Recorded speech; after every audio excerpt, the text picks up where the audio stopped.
So after hearing about the series for a couple of years, I decided to finally take a look at the first Uncharted game by way of the Nathan Drake collection on PS4. Uncharted Drake's Fortune puts you in control of the self-proclaimed descendant of Sir Francis Drake, a seafarer and explorer from the time of Elizabeth I.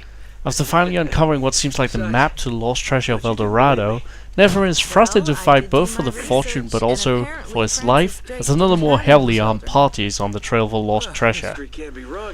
And that's pretty much all I've got to say about this story. There's not a lot to it other than framework for why Nathan would be thrust into a lot of weirdness, but make sure no one spoils for you what happens later on, as it gets kinda weird.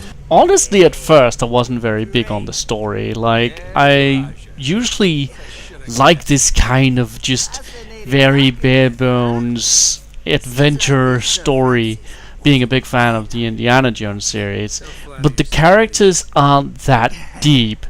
Nathan Drake himself feels like Jack Sparrow, and the characters surrounding him just very much feels like lifted from other people. Your best friend, for example, feels directly lifted from the Just Cause series, and I don't know if that's on purpose or on what, but nevertheless, character-wise, there's not much to it. That isn't to say the dialogue doesn't bring a bit of laugh, that isn't to say that the story completely bored me. As I said, it does get pretty weird, but overall, like, it only just so manages to hold my attention, even though it did hold my attention for playing the first 61% of the game in my first session.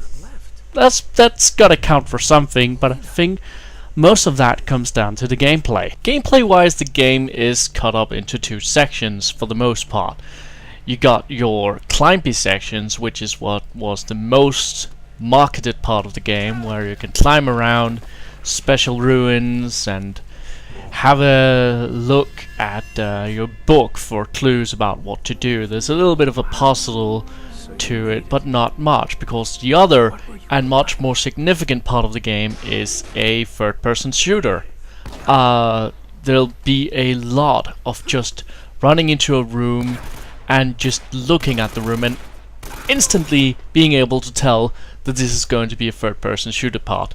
And the third-person shooter parts of the game, especially for the first half of the game, are so dominant. Like, they're a lot longer than the climby parts. If you know anything about puzzle games or anything about platformers, you should be able to get through most of the climby parts in a matter of 2 to 3 minutes, whereas a shooty part will take you up to 10-15 minutes.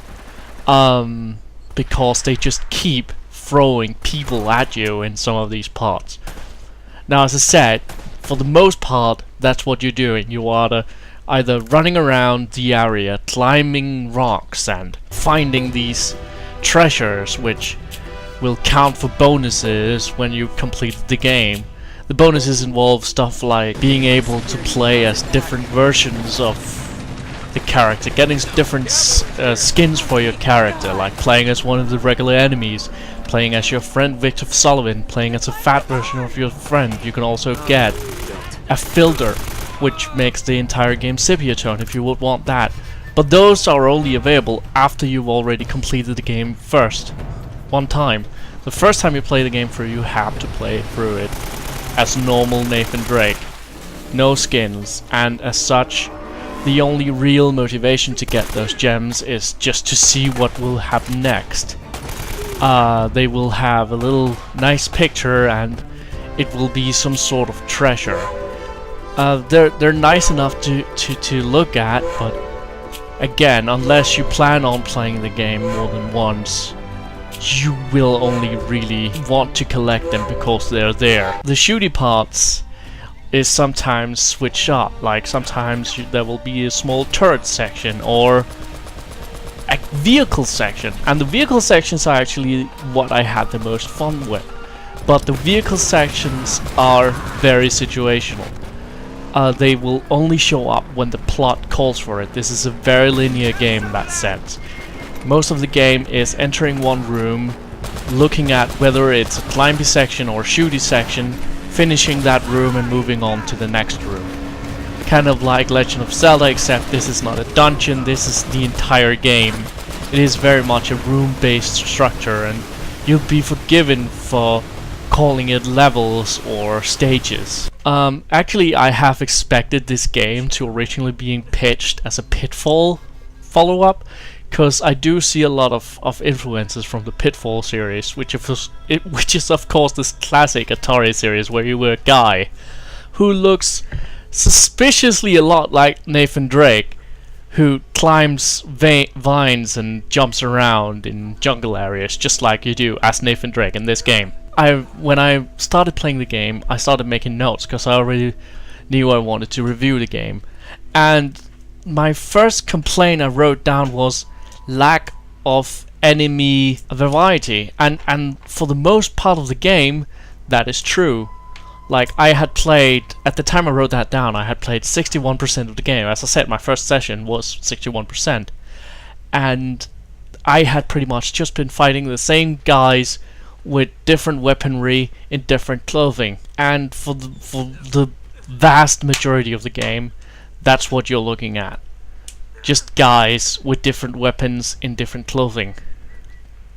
That's where I kind of feel like if they really wanted to be like a male Tomb Raider or Pitfall, I would have liked to see some animals. I would have liked to see, even as unoriginal as this sounds, like a panther. Let's see a panther, let's see a bat, let's see anything, a wolf.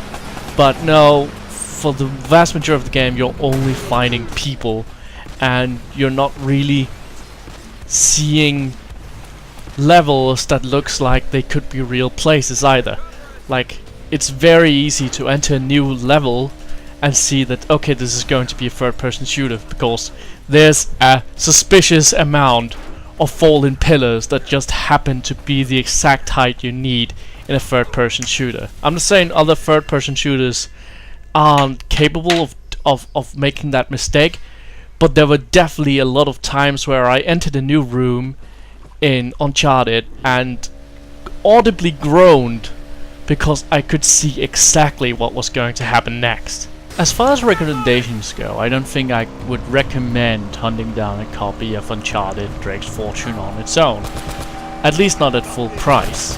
Maybe finding it used or buying it directly at a sale from Sony's website if you only have a PS3. If you have a PS4, I definitely recommend doing what I did and get the Nathan Drake collection, which has the entire original trilogy in a single package with HD thingly bings on top of it, because I really don't consider it worth 60 bucks, which is what I believe the game was originally sold for at retail, at least here in Denmark. Is it a good game? Yes, absolutely. I consider it a fun game that I had a good time playing, and it was a nice little distraction, but I don't think I can see why people would be that blown away by it. Of course, at the time it came out, PS3 didn't really have that many exclusives to yell about.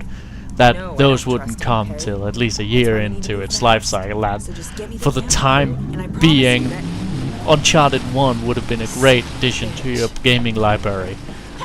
Just to at least have something to play on your PS3. I can see the makings of a franchise here. I can see why people would fall for Nathan Drake. But thank you guys for watching. If you enjoyed this video, be sure to like it. And if you like my channel, check out the rest of it. There's mostly Let's Plays there, but I do want to make more reviews like these.